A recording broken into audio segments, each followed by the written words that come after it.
नमस्कार, जन टीवी देख रहे हैं आप। मैं श्वेता शर्मा आपके साथ। खबरों की शुरुआत से पहले एक नजर डालेंगे अभी की हेडलाइंस पर।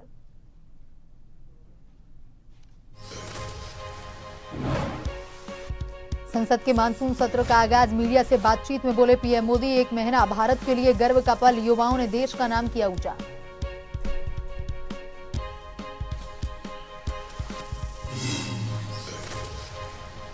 चारधाम कांवड़ यात्रा के लिए सीएम धामी ने मांगी अतिरिक्त बिजली ऊर्जा परियोजनाओं को 7800 करोड़ की फंडिंग की मांग। केंद्रीय मंत्री खट्टर ने दी हरी झंडी।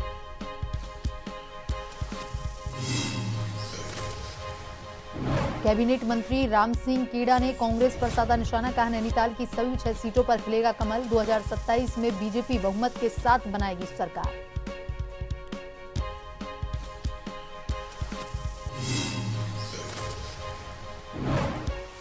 पहाड़ों में हरेला पर्व के साथ सावन की शुरुआत। पहले सोमवार पर शिव मंदिरों में उमड़ा भक्तों का सैलाब। हर हर महादेव के गूंजे जयकारे।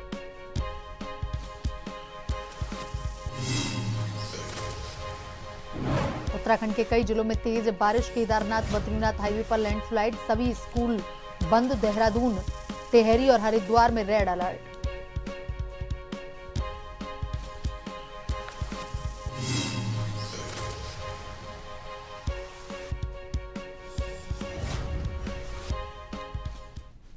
खबरों की तरफ। उत्तराखंड के मुख्यमंत्री पुष्कर सिंह धामी ने चारधाम यात्रा को लेकर के बड़ा बयान दिया है। उन्होंने कहा कि राज्य सरकार यात्रियों की सुरक्षा, सुविधा और सुचारू यात्रा संचालन को सर्वोच्च प्राथमिकता दे रही है। मौसम की चुनौती के बावजूद प्रशासन पूरी तरह से सतर्क और मुस्तैद है। मुख्यमंत्री पुष्कर सिंह धामी ने कहा कि चारधाम यात्रा प्रदेश की आस्था और अर्थव्यवस्था दोनों से जुड़ी है। यात्रा मार्गों पर सुरक्षा के व्यापक इंतजाम किए गए हैं और सभी संबंधित विभाग 24 घंटे निगरानी में जुटे हुए हैं। जहां जहां बारिश या भूस्खलन से मार्ग प्रभावित हो रहे हैं, वहां तत्काल राहत और पुनर्स्थापना कार्य किए जा रहे हैं। मुख्यमंत्री ने श्रद्धालुओं से अपील की कि वे मौसम विभाग और प्रशासन द्वारा जारी एडवाइजरी का पालन करें। चारधाम यात्रा ने इस साल पिछले सारे ही कीर्तिमान पीछे छोड़ दिए हैं। इस बार रिकॉर्ड चारधाम यात्रा हुई है और चारों धामों के आशीर्वाद से, यहाँ माँ गंगा यमुना के आशीर्वाद से इस बार का आंकड़ा हमारा बहुत बड़ा चला गया। लगभग 45 लाख के लगभग लोगों ने अभी तक चार धामों के दर्शन कर लिए हैं। अभी यात्रा चलेगी। बरसात का समय है, मानसून के समय में थोड़ा मौसम का अलर्ट रहता है, बीच बीच में परेशानी भी होती है, यात्रा हमको रोकनी भी पड़ती है, लेकिन हम सुरक्षा का सर्वोच्च प्राथमिकता करते हुए यात्रा को आगे चलाएंगे। यात्रा के दूसरे चरण की भी हमारी तैयारियां हैं, कांवड़ यात्रा की भी तैयारी है, कुंभ इस बार हमारे यहाँ पर होने वाला है, कुंभ के लिए भी तैयारियां कर रहे हैं, क्योंकि ये हमारे आस्था श्रद्धा के दिन होते हैं। तो उन दिनों को हम किसी भी प्रकार से जो है लोगों के लिए और स्मरणीय बनाना चाहते हैं और उसके लिए हम पूरी तरह से काम कर रहे हैं। और वहीं प्रदेश में हो रही भारी बारिश को देखते हुए मुख्यमंत्री पुष्कर सिंह धामी ने मुख्य सचिव आनंद बर्धन और सचिव आपदा प्रबंधन विनोद कुमार सुमन को स्थिति पर लगातार नजर रखने के निर्देश दिए हैं। मुख्यमंत्री ने कहा कि भारी बारिश, भूस्खलन या सड़क बंद होने की स्थिति में प्रशासन तत्काल कार्रवाई करे। राहत और बचाव दल पूरी तरह तैयार रहें और प्रभावित लोगों को समय पर सहायता उपलब्ध करवाई जाए। सड़क, बिजली, पेयजल, संचार सेवा और चारधाम यात्रा मार्ग सहित प्रमुख सड़कों को प्राथमिकता के आधार पर सुचारू रखा जाए। और वहीं राज्यपाल लेफ्टिनेंट जनरल गुरमीत सिंह ने थानों स्थित लेखक गांव में आयोजित 15वीं यंग थिंकर्स मीट के समापन सत्र में कहा कि भारत की सबसे बड़ी युवा शक्ति ही वर्ष 2047 तक विकसित भारत और विश्व गुरु भारत के संकल्प को साकार करेगी। वार एंड नैरेटिव्स विषय पर बोलते हुए उन्होंने कहा कि भविष्य के युद्ध केवल सीमाओं पर नहीं बल्कि विचारों, सूचना और नैरेटिव के स्तर पर भी लड़े जाएंगे। इसलिए युवाओं को सत्य और तथ्यों पर आधारित सशक्त राष्ट्रीय नैरेटिव तैयार करना होगा। राज्यपाल ने युवाओं से आर्टिफिशियल इंटेलिजेंस, साइबर सुरक्षा, सेमीकंडक्टर जैसी उभरती तकनीकों में दक्षता हासिल करने, भारत की सांस्कृतिक विरासत के साथ आधुनिक विज्ञान का समन्वय और राष्ट्र निर्माण में योगदान देने का आह्वान किया। पहली बार नैनीताल आगमन पर प्रदेश के शहरी विकास, पर्यावरण संरक्षण एवं जलवायु परिवर्तन मंत्री राम सिंह केड़ा का भाजपा कार्यकर्ताओं ने गर्मजोशी से स्वागत किया। कार्यकर्ताओं ने उन्हें पुष्पगुच्छ भेजकर अभिनंदन किया और इस दौरान मंत्री ने राज्य अतिथि गृह में भाजपा पदाधिकारियों और कार्यकर्ताओं से शिष्टाचार भेंट की। मंत्री राम सिंह केड़ा ने कहा कि केंद्र और प्रदेश सरकार की जन कल्याणकारी योजनाओं का लाभ अंतिम व्यक्ति तक पहुंचाना सरकार की प्राथमिकता है और इसके लिए कार्यकर्ताओं को योजनाओं की जानकारी घर घर तक पहुंचाने, अधिक से अधिक पात्र लोगों को उनसे जोड़ने के लिए सक्रिय भूमिका निभानी चाहिए। उन्होंने कहा कि मुख्यमंत्री पुष्कर सिंह धामी के नेतृत्व में उत्तराखंड में प्रस्तावित कुंभ मेले की तैयारियां युद्ध स्तर पर चल रही हैं।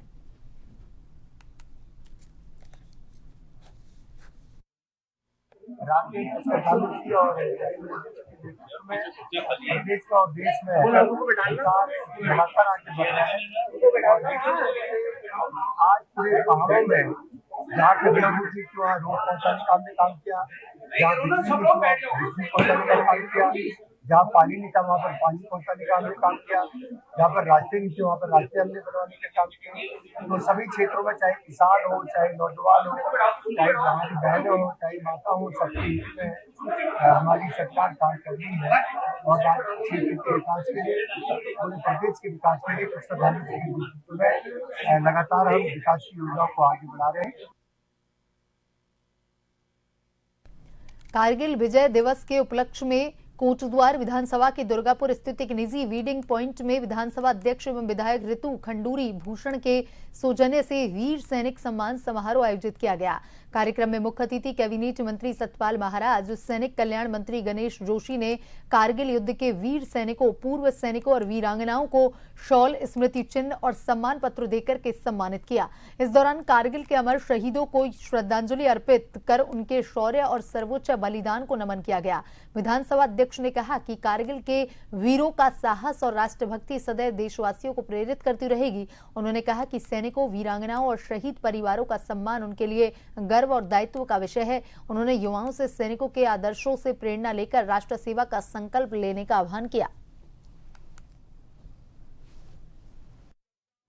ये मन था कि उससे पहले हम सभी सैनिकों का सम्मान करेंगे। इस दौरान काफ़ी हमारे सरकार के कार्यक्रम एक हफ्ता पहले हमने निर्णय लिया कि हम अपने सैनिक भाइयों का सम्मान करेंगे।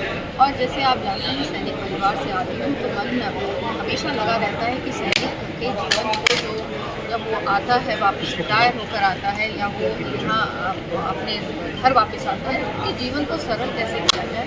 साथ ही साथ अपनी उनको धन्यवाद, कृतज्ञता कि भाई इतना वो हमारे लिए करते आए हैं। जैसे मैंने बोला भी है, हम लोग आराम से चैन से घूम रहे हैं कोटद्वार में, क्योंकि हमारे भाई पर तैनात हैं। और बड़ा महत्वपूर्ण कार्यक्रम है और ये कारगिल दिवस से पहले हम लोग इसको मना रहे हैं। सैनिकों का सम्मान कर रहे हैं, जो शहीद हो गए हैं उनके परिवार का भी सम्मान कर रहे हैं। ये बहुत ही प्रेरणादायक कार्यक्रम है और इसके अंदर सारी बातें रखी गई, कारगिल की संस्मरण रखे गए। और मैंने ये भी बताया कि जब मैं डिफेंस कमेटी का चेयरमैन था तो 3 स्ट्रॉन्ग रिकमेंडेशन हमने की थी। 1 रैंक 1 पेंशन की रिकमेंडेशन हमारी थी और एक जीपीएस सिस्टम की थी। रशिया का अपना जीपीएस सिस्टम है, चाइना का अपना जीपीएस सिस्टम है, भारत का नहीं था। और कारगिल के समय अमेरिका ने अपना जो जीपीएस है वो स्विच ऑफ कर दिया। हमारे बहुत से सैनिक देख नहीं पाए क्योंकि वो सैटेलाइट से इन्फॉर्मेशन रहती है वो मिल नहीं पाई, इसलिए कैजुअलिटी बहुत ज़्यादा हुआ। तो हमारा रिकमेंडेशन थी कि हमारा अपना सैटेलाइट जो है अंतरिक्ष में डाला जाए और उसको जब डाला गया तो उसका नाम है नाविक। और सिंदूर, ऑपरेशन सिंदूर में आपने देखा किस प्रकार से हमारी सेना में सफलता प्राप्त की, तो उसी नाविक सिस्टम का ये परिणाम है। तो निश्चित सैनिक सम्मान समारोह आयोजित किया गया, जिसमें कारगिल में शहीद वीरों की, वीर माताओं को, वीर नारियों को, वीरों को सम्मानित किया गया। सैनिकों का सम्मान करना हम देशवासी क्या करते हैं। अगर आज हम यहाँ पर कार्यक्रम कर रहे हैं, हमारी जिंदगी में देश की सेवा पर हमारे जवान डटे हुए हैं, जिसकी वजह से आप संतुष्ट हैं। और आज चाहे दिल्ली की मोदी जी की सरकार हो, चाहे प्रदेश की भावी सरकार हो, लगातार सैनिकों के कल्याण के लिए काम कर रही है। सैनिकों के सम्मान के विशाल सैन्य धाम बनकर तैयार हो गया है। सितंबर में संभव का केंद्र के समय के बाद उसका लोकार्पण हुआ, जिसमें हम 1734 शहीद परिवारों के आगे की पवित्र मट्टी हम लेकर आए हैं। विधानसभा की राजनीति में नया सियासी विवाद खड़ा हो गया है और एक खेलकूद प्रतियोगिता के दौरान कैबिनेट मंत्री भरत चौधरी के मंच से दिए गए बयान ने राजनीतिक चर्चाओं को तेज कर दिया। मंत्री ने कहा कि आपकी अगली विधायक मधु चौहान होंगी और यदि मुझे दोबारा मौका मिला तो मैं विधायक मधु चौहान के साथ मिलकर क्षेत्र के विकास के लिए काम करूंगा। मंत्री के इस बयान के बाद भाजपा के भीतर संभावित प्रत्याशियों को लेकर चर्चाओं का दौर शुरू हो गया है। हालांकि पार्टी की ओर से अभी तक किसी उम्मीदवार के नाम की आधिकारिक घोषणा नहीं की गई। उधर कार्यक्रम में मौजूद भाजपा के वरिष्ठ नेता रामशरण नोटियाल ने मंत्री के बयान पर तीखी प्रतिक्रिया दी। फिलहाल मंत्री भरत चौधरी के बयान और उस पर भाजपा के वरिष्ठ नेता रामशरण नोटियाल की प्रतिक्रिया ने चक्राता की राजनीतिक सरगर्मियां बढ़ा दी हैं।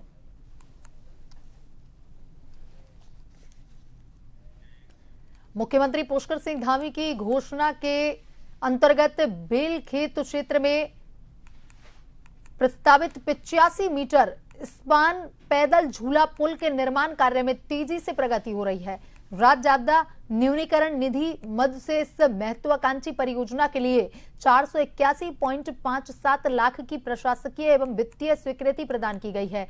टेंडर सहित सभी आवश्यक औपचारिकताएं पूर्ण होने के उपरांत पुल का निर्माण कार्य युद्ध स्तर पर संचालित किया जा रहा है। रविवार को जिलाधिकारी मनीष कुमार ने निर्माण स्थल का स्थलीय निरीक्षण कर कार्य की प्रगति का जायजा लिया। निरीक्षण के दौरान जिलाधिकारी द्वारा स्थानीय लोगों व ग्रामीणों से सीधा संवाद किया गया, जिसमें उन्होंने लोगों की समस्याओं को सुना, विकास कार्यों पर उनका फीडबैक लिया और इस दौरान उन्होंने पुल के साथ साथ बेलखेत गांव को बाढ़ के खतरे से बचाने के लिए सिंचाई विभाग द्वारा तैयार की जा रही सुरक्षा दीवार का भी बारीकी से निरीक्षण किया। जिलाधिकारी ने निर्माण कार्य की गुणवत्ता, सुरक्षा मानकों एवं निर्धारित समय सीमा के अनुरूप कार्य सुनिश्चित करने का निर्देश संबंधित अधिकारी एवं कार्यदायी संस्थाओं को दिए।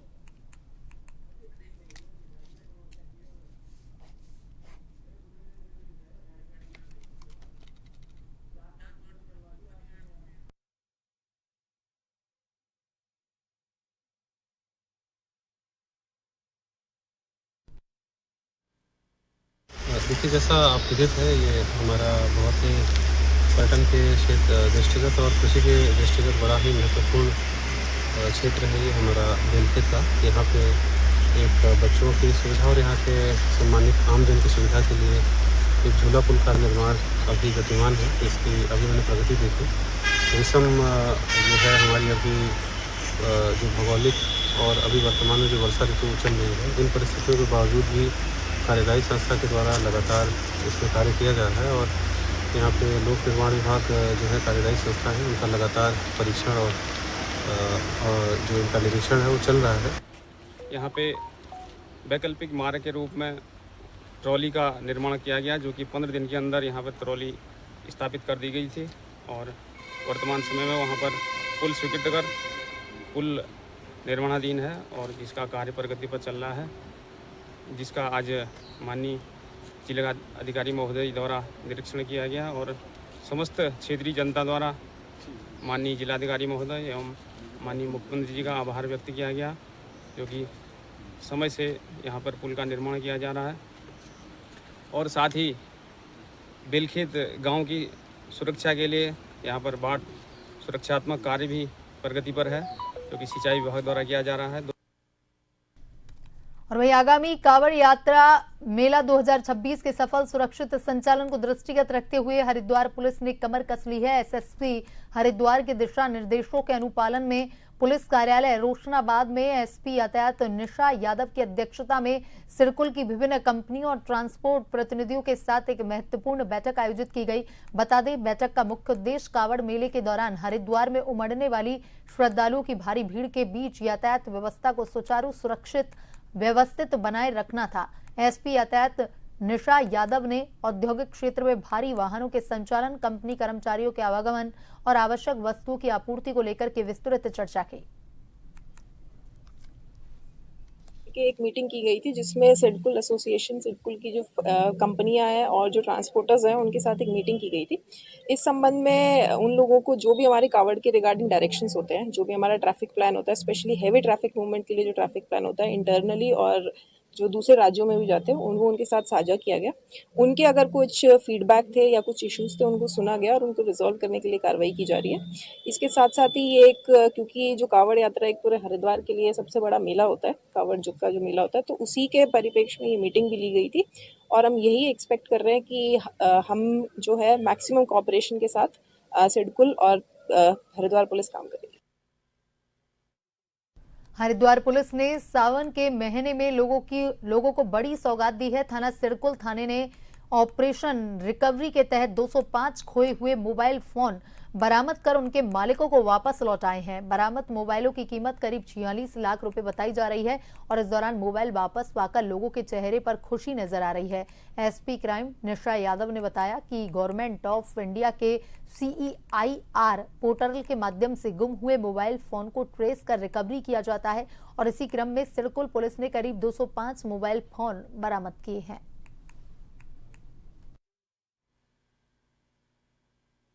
देखिए, ये सिडकुल पुलिस स्टेशन ने CEIR पोर्टल के माध्यम से लगभग 205 फ़ोन्स रिकवर किए हैं। इनकी market value is around 46 lakhs.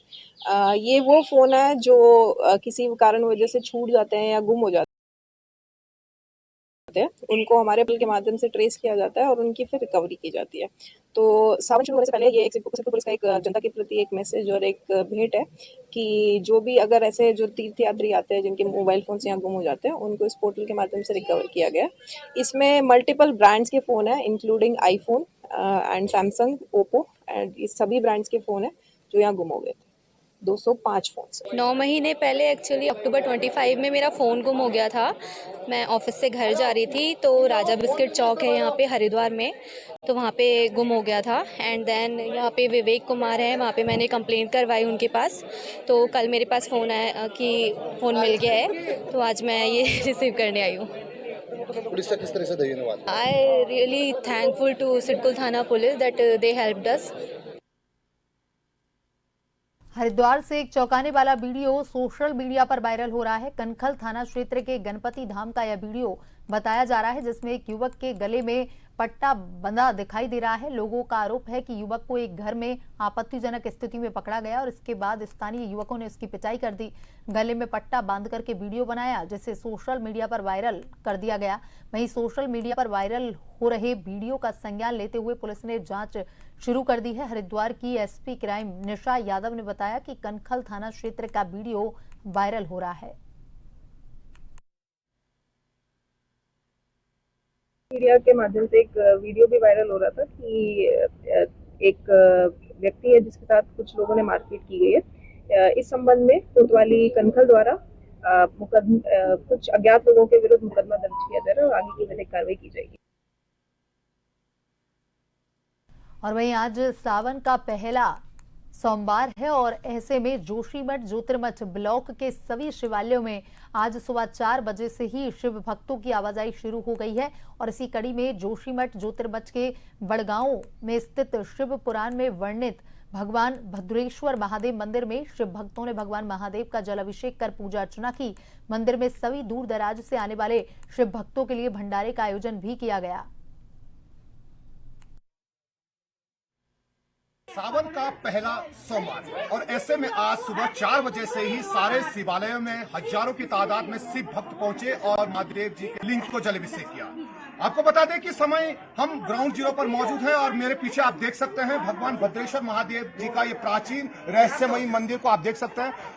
और आपको बताते चले कि आज सावन का पहला सोमवार है और ऐसे में भद्रेश्वर महादेव की अगर हम बात करना चाहें तो भद्रेश्वर महादेव के मंदिर में यहाँ सैकड़ों की तादाद में लोग पहुंचे हुए हैं। भगवान महादेव जी के लिंग को यहाँ पर जलाभिषेक करते हुए देखे जा रहे हैं। कई भक्त ऐसे हैं जो भगवान महादेव को यहाँ पर बेलपत्री और तमाम प्रकार के प्रसाद यहाँ पर चढ़ाते हुए भी देखे जा रहे हैं। ये देख सकते हैं सर्वप्रथम की तस्वीरें यहाँ आप देख सकते हैं। छोटे बच्चे से लेकर के महिलाएं अंदर मौजूद है भगवान महादेव के लिंग को यहाँ पर जलाभिषेक करने की वो वहां पर आशीर्वाद दे रहे हैं। और आपको मैं जरा कैमरामैन साथी से जरा गुजारिश करूंगा कि जरा अंदर की तस्वीरें भी हमारे दर्शकों को दिखाएं, ताकि हमारे दर्शक भी देख पाए भगवान भद्रेश्वर महादेव की ये तस्वीर को। ये देख सकते हैं अंदर किस तरह की तस्वीरें देखने को साफ साफ मिल रही है।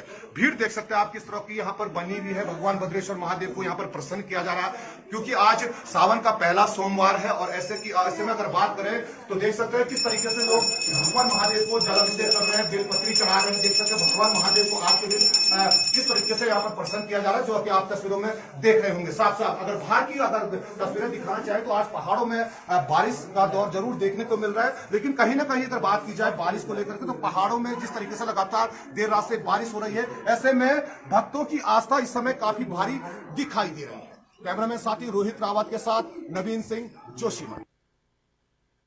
चंपावत और पिथौरागढ़ जनपद वासियों के लिए एक अत्यंत महत्वपूर्ण प्रशासनिक सफलता सामने आई है। टनकपुर पिथौरागढ़ ऑल वेदर राष्ट्रीय राजमार्ग पर लंबे समय से यातायात के लिए बड़ी चुनौती बना सवाला डेंजर जोन का सुधारीकरण कार्य अब पूरी तरह से संपन्न हो चुका है। मुख्यमंत्री के कड़े दिशा निर्देशों, सतत मॉनिटरिंग और प्रशासनिक प्राथमिकताओं का ही परिणाम है कि इस संवेदनशील जोन पर सुरक्षात्मक कार्यों को सफलतापूर्वक पूर्ण कर लिया गया है। इस कार्य के पूर्ण होने से अब मार्ग पर किसी भी प्रकार का निर्माण संबंधी अवरोध शेष नहीं रहेगा और सीमांत क्षेत्र को जोड़ने वाले इस बेहद महत्वपूर्ण मार्ग पर यातायात पूरी तरह से सुचारू कर दिया गया है। अब इस राष्ट्रीय राजमार्ग पर यात्रियों और स्थानीय जनता को रात के समय लगने वाले प्रतिबंधों से हमेशा के लिए मुक्ति मिल जाएगी और यह मार्ग 24 घंटे निर्विरोध रूप से खुला रहेगा।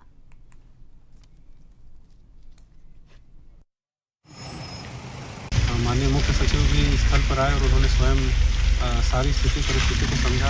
यहाँ के जो आरओ है नेशनल हाईवे अथॉरिटी के, वो भी स्थल पर आए, उन्होंने देखा। चीफ इंजीनियर जो पूर्व के रहे और हमारे अभी वर्तमान के एक्सकेन विभोर जी या फिर इनसे पहले दीपक जोशी रहे, सभी लोगों ने इसमें बहुत ही बढ़ चढ़ कर और बहुत ही संवेदनशीलता से इसमें कार्य किया है। और बहुत ही खुशी की बात है हम सभी जनपद चंपावत वासियों के लिए कि ये कार्य जो है आज संपन्न हो गया। और जो सवाला को डेंजर जोन कहते हैं, आपने अभी हमारे यहाँ पे सुना होगा, स्थानीय लोग ये कह रहे थे कि वे सुगम जोन के रूप में कन्वर्ट हो गया है। तो एक बहुत ही बड़ी हम सभी के लिए सफलता है और माननीय मुख्यमंत्री जी के द्वारा इस कार्य को पूर्ण कराया गया और जनपद वासियों को समर्पित किया गया है। भारत सरकार को और उत्तराखंड सरकार के माननीय मुख्यमंत्री धामी जी को धन्यवाद देता हूँ कि उनके प्रयासों से लगातार मॉनिटरिंग करने से ये काम हमारा सफल पाया, क्योंकि बिना बजट के कुछ नहीं हो सकता। तुरंत लगातार बजट रिलीज करने के बाद ही हमारा ये काम शुरू हो पाया। और उसमें सबसे बड़ा काम जो हुआ, हमारे जिलाधिकारी मनीष कुमार जी ने रात दिन अपनी मॉनिटरिंग करके, और जो एनएच के इंजीनियर थे उनका रात दिन यहाँ पर खड़े होने के बाद ये काम संभव हो पाया है। आज मुझे लगता है कि जो हमारे टनकपुर से धारचूला तक की लाइफलाइन है, इसमें अब कभी स्लिप नहीं आएगा और कभी जाम नहीं लगेगा।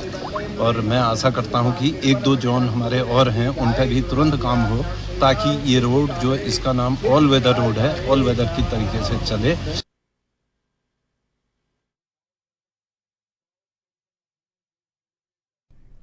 बुलेटिन में अभी तक के लिए इतना ही। बने रहिए जन टीवी के साथ। नमस्कार।